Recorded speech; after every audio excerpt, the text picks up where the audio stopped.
All right. Good morning. My name is Michelle. Today is August 9th, 2010. I am in Denver, Colorado at the Servicios de la Raza. Is that That's correct? right. Okay. Interviewing Emily Alvarado for the Voces Oral History Project. Thank you, Mrs. Alvarado, for agreeing to be interviewed. I think we talked about that and said, and I'm assuming Lily told you earlier, all this information is going to be housed in the Nettie Lee Benson Library on the Yes. University of Texas. Okay, perfect. All right, well, so we're going to start with basically your growing up, your pre-war life, and then we'll get into the war periods and post-war and everything like that. Okay, I was born in a poor community in the Taos County, a little town called Cuesta, New Mexico. But I was just born there, and I was really raised in the town of Taos itself. And at 3 years old, my parents separated, later divorced at 5. My dad took me to San Francisco. He became one of the Rosie the Riveters. Not just girls were Rosies, but he was a Rosie, because he was too young for World War I and too old for World War II. Or, no, yeah, I think that's the way it went. And when I was in San Francisco, the war had started, and we did have radio, no television then. Yeah, it hadn't been invented. And every neighbor had black curtains, because there was news that Japanese warships were coming into the Bay Area. And they'd sound an alarm, and I would, because my dad worked nights, I was there by myself. At that time, children could be left alone, and the radio was my company. And I would pull the curtains together to make sure no light came in. I'd get under the covers with my radio on, listening to the big band sounds, especially Frank Sinatra, who was a heartthrob of the times. Even if I was that young, I still really did like Frank Sinatra. And I love the big band sounds, every one of them. I learned to memorize all the songs. And then the war was over. Oh, one thing, we had sugar where we couldn't buy sugar unless we had stamps. My dad couldn't get gas unless he had stamps. But he would give me a dime so I could buy a war stamp. Whenever you talked to someone, it was always buy bonds, buy bonds. In other words, support the war effort. And I had a lot of books that I filled up in giving my support. I loved hamburgers, but it wasn't until later that I learned that there were horse burgers. We were eating horse meat instead of hamburgers because all the meat went to our military. And then that was it for San Francisco. We came back to New Mexico. My dad remarried, and at this point in time, I went with my mother to Denver, Colorado. And here it was in Denver that I started going to school, and junior high and high school, graduating from Manual Training High School in 1953. And this was during the Korean War conflict. And the Korean War conflict, I saw, well, two of the young fellows that were going from graduation. One was going to the Airborne and the other one was going to Navy. And the Airborne ended up being killed, which was very sad. And I remember him mostly, and I remember the Navy boy, because we had a date to say goodbye, my best friend and I. But these two guys are very fresh. They wanted to get under my sweater. So my girlfriend and I, we said, we're going to the bathroom. We went and sat on the second floor and watched the rest of the movie and took off through another doorway. So we felt pretty bad because he did get killed, you know. That was the one that got killed was my girlfriend's date at that time. And so that was the Korean conflict. It was a lot of pain and concern for the young men, because many of them were kids that you saw going through junior high and high school with you. And then we went into the Vietnam era. The Vietnam era was a an exciting time. My brother had joined the Marines. He was a tough Marine. He survived it. He's still alive, and he's involved very heavily at the Vet Center in Phoenix, Arizona. And he's involved volunteering a lot with the veterans in Carl Hayden Veteran Hospital there in Phoenix. Well, anyway, it was during this time that a lot of us felt that Vietnam should not be. You know, our soldiers, especially when you saw so many of them die in Korea, you wanted them home. So we joined an organization, my husband, Ray Alvarado, who was a World War II hero, my hero too. He thought it was wrong because so many of our people, the Hispanics or Chicano or Latino, we go by so many different names. Me, I go by, I'm an American Chicana. To the south is my ancestors, to the east is my other ancestors, but I was born in America. And he noticed that a lot of our people, the Chicano, I'll go with that for the interview, were not getting the employment that they should have, and they had many children. We joined an organization called the Crusade for Justice. And the Crusade for Justice was, they called it a militant. But how could you be a militant when I had all our 8 children going to that school? Well, 7 of our children were going to that school. The oldest one was too busy raising her family.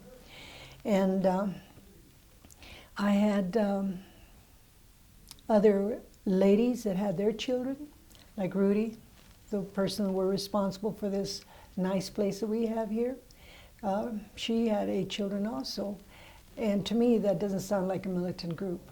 And we were all involved as parents. We were working the kitchen, cleaning the bathrooms, cleaning the hallways. We were involved. And the purpose for that was education for our children, jobs for our husbands, and civil rights. We were very supportive of not only the Chicano movement, as it was called, but we were supportive of the black movement at the time, Martin Luther King. We were supportive of the AIM, the American Indian movement. And these are all the minorities who were struggling for what was right as our heritage as American citizens. And it was during this time that we had La Raza Unida. This is the race united. Raza in Spanish means race, and unida means united. And I ran against Wellington Webb, who later became the mayor of, at that time I was running against him for House of Representative. And he later became mayor after he finished his term because he won at in the House of Representative. And La Raza Unida, that was an eye-opener. And here again, a lot of activity was taking place. Many of our youth were killed. I remember one time, because we had music background, my husband and I were entertainers. To raise family, we had to work 2 jobs apiece to raise a big family that we had. And I remember one time we were supporting the Crusade for Justice, and this was for the injustice of the educational system, the way our children were treated. In fact, Corky Gonzalez, Rodolfo Corky Gonzalez, who was the founder of the Crusade for Justice, also the founder of Escuela Tlatelolco, Colegio Tlatelolco, and we started that because of the fact that the school system, the mothers, Mrs. Gonzalez and I, and many of the Crusade for Justice mothers, we started interviewing the different schools throughout the Denver metropolitan area. And we found that one school had animals. I mean, it was a little jungle that they had there to teach them the biologies. Another one, a telephone company had set up a whole telephone system for the school.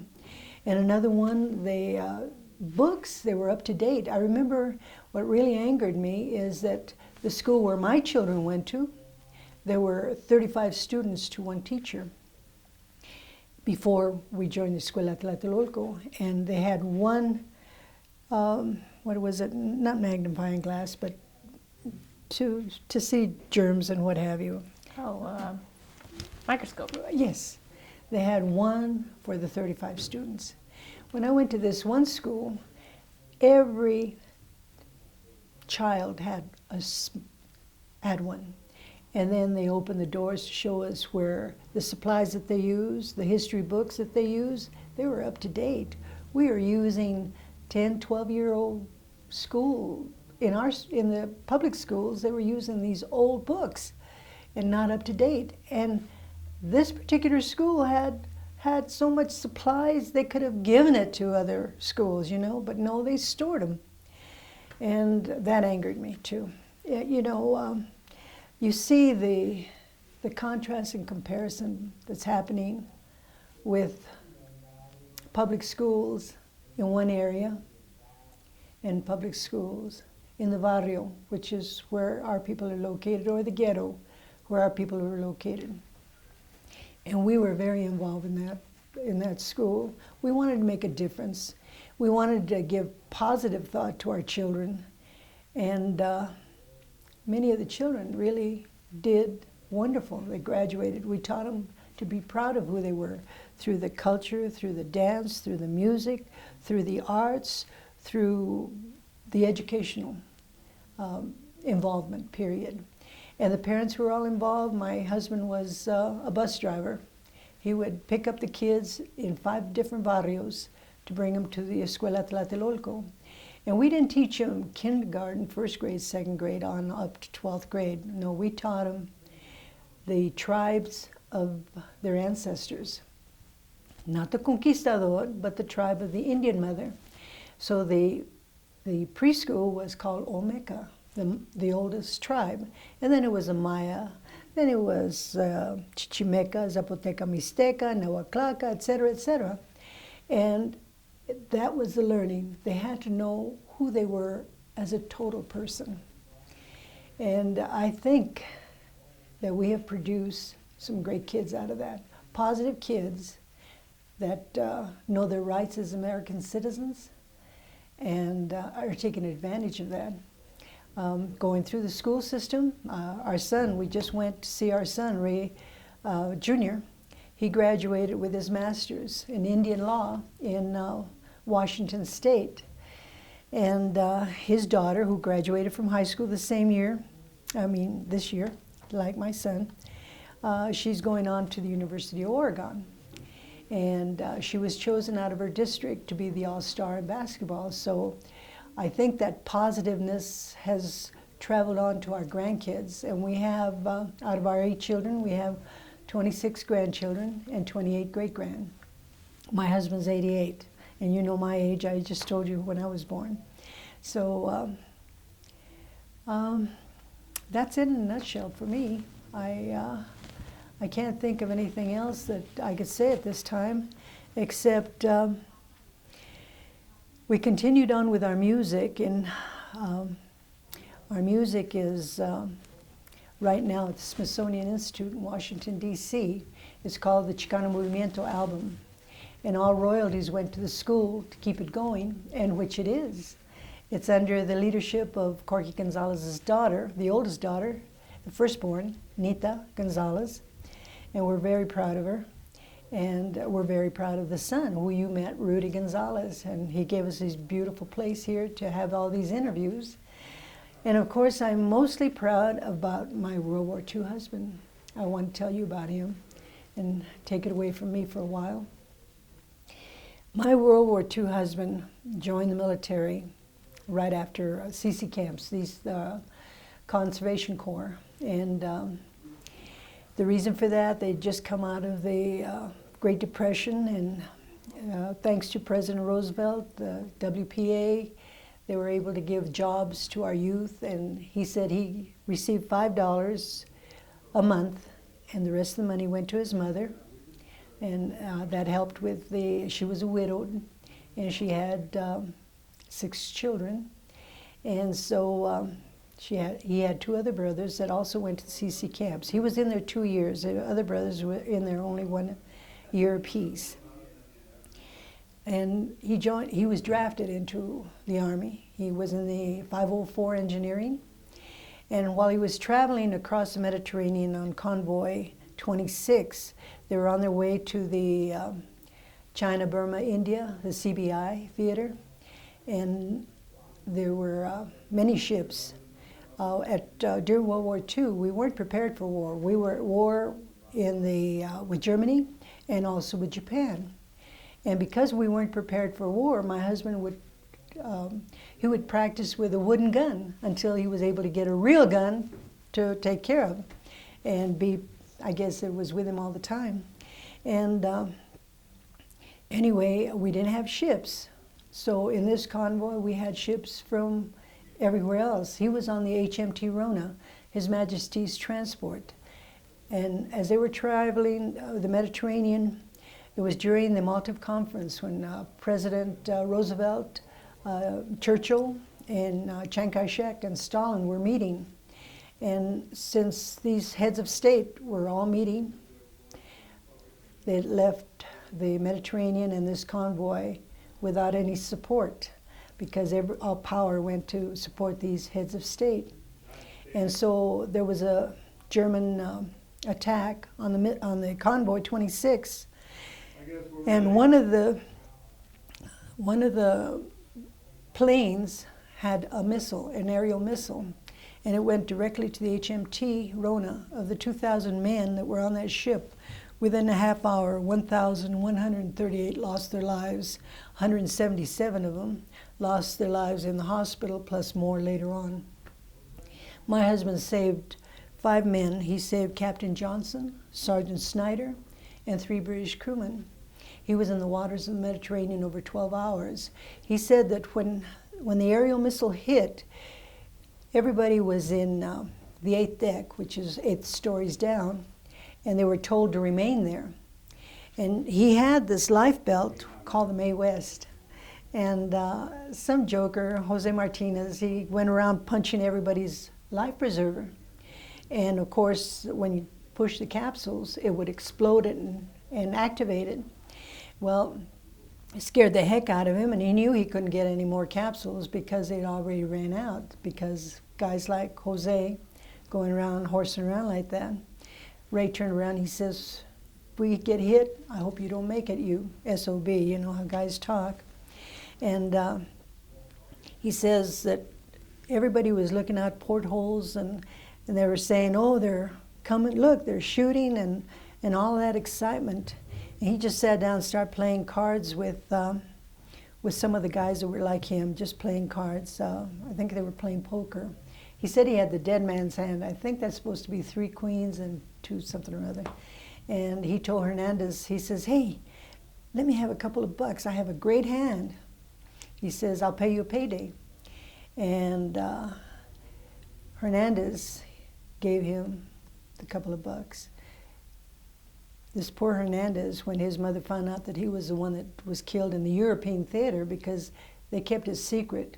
This happened November 26, 1943, and was kept secret until October 2000, when Metcalf from the Washington State brought it to Congress and says, this has got to be out in the open.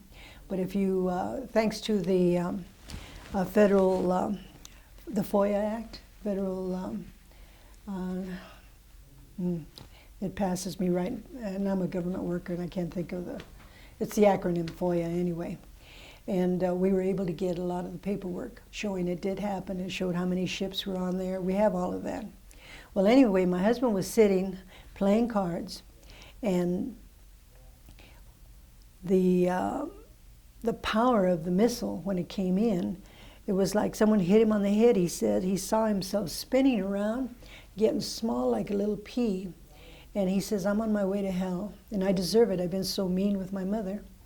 And that's a young man talking.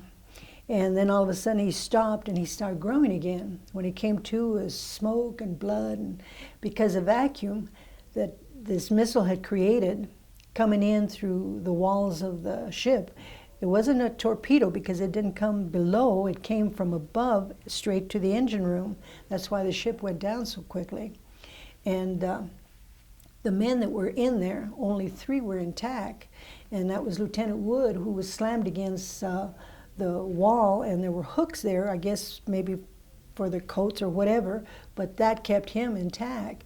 But the other men were piled up into pieces. And he knew he had to get out of there. Trevino came out of the darkness from somewhere. He's not even part of that group. He must have fallen from above or something.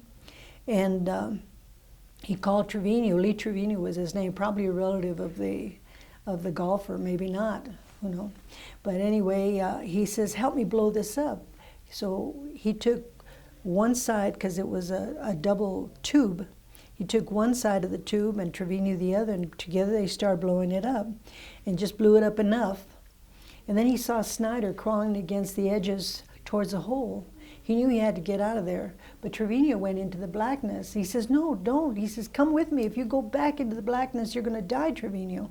And sure enough, he's one of the 829 names that went down with the ship. And anyway, he knew he had to get out of there, so he started crawling over the bodies. He'd reach for a head for leverage, and the head would roll off. He'd reach for a hand, and the hand would come off. So to this day, because of that, he has post-traumatic stress disorder, big time. And so he finally gets over there, and he sees Snyder, Sergeant Snyder, fall into the waters, and he sees it wasn't a lifeboat. It was just like a piece of wood with ropes hanging on it. And this is where they transfer products from the deck to the ship, or from the ship back to the deck. And he says it was like a hand lifted me. I no sooner hit that water, he said, and boom, I was there right on that plank and with ropes. And I reached out for Snyder, he says, and I pulled him in. I started tying him up. But some of the rope was so, it wasn't strong, it would fall into pieces, but he finally got him secured because he was groaning. His back was really hurt, and he was a lumberjack from Idaho. In fact, what's exciting about this is his mother, who was an old lady, wanted to meet the man that saved her baby. So she made the treacherous trip from Idaho to meet Ray and to thank him. Well, anyway, they were in the waters over 12 hours, like I said. He said he saw the ship, and the ship was like the 4th of July. Everything was just going like, it was like the 4th of July. He says everything was just exploding. It was a beautiful sight and fearful. And then he saw that some of them were able to get into lifeboats, and guys were hitting them because they were already too dangerous at the water level for more to get on that ship. So they were pushing them away with the oars and hitting them with the oars. And then he wondered why nobody came back to help the ones that were still alive. He heard the screaming. And once the ship went down, it became totally dark, because this was in November 26, 1943, was wintertime. And he says that the treacherous waves were like 15-foot swells.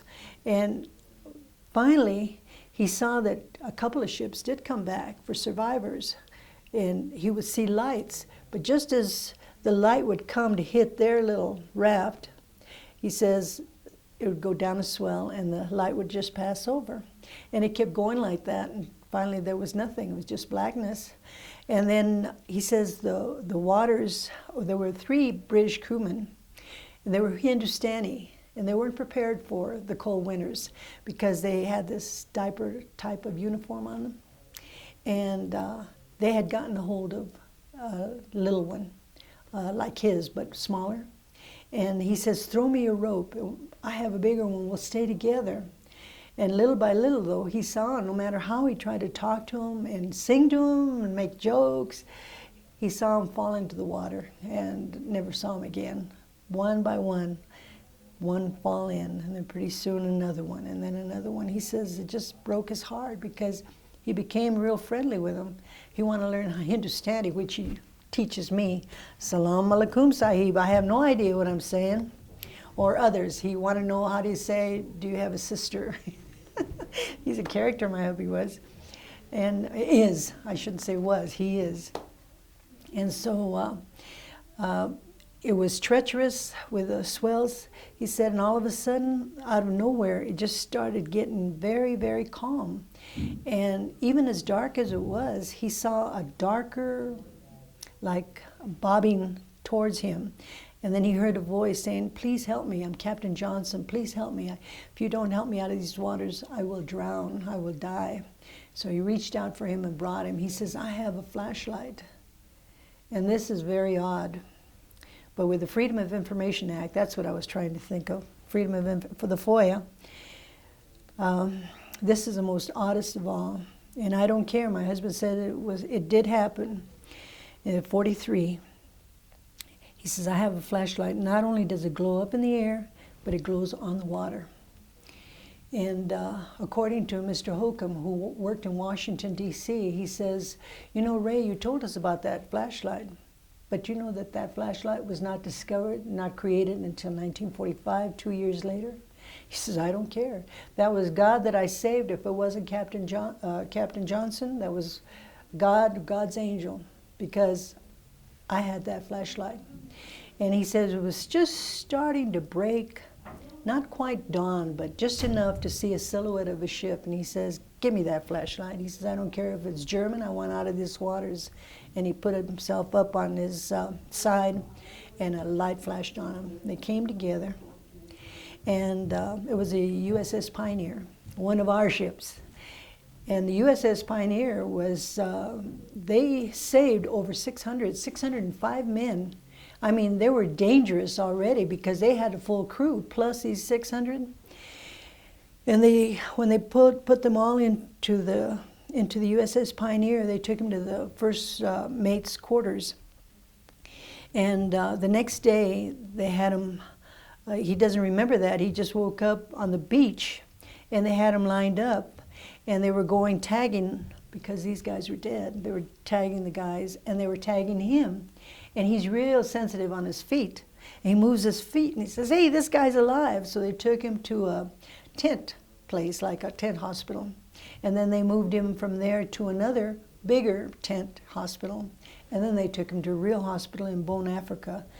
Now, they started off in Iran, and Bijou was where the ship went down, and he ended up in Bone, Africa.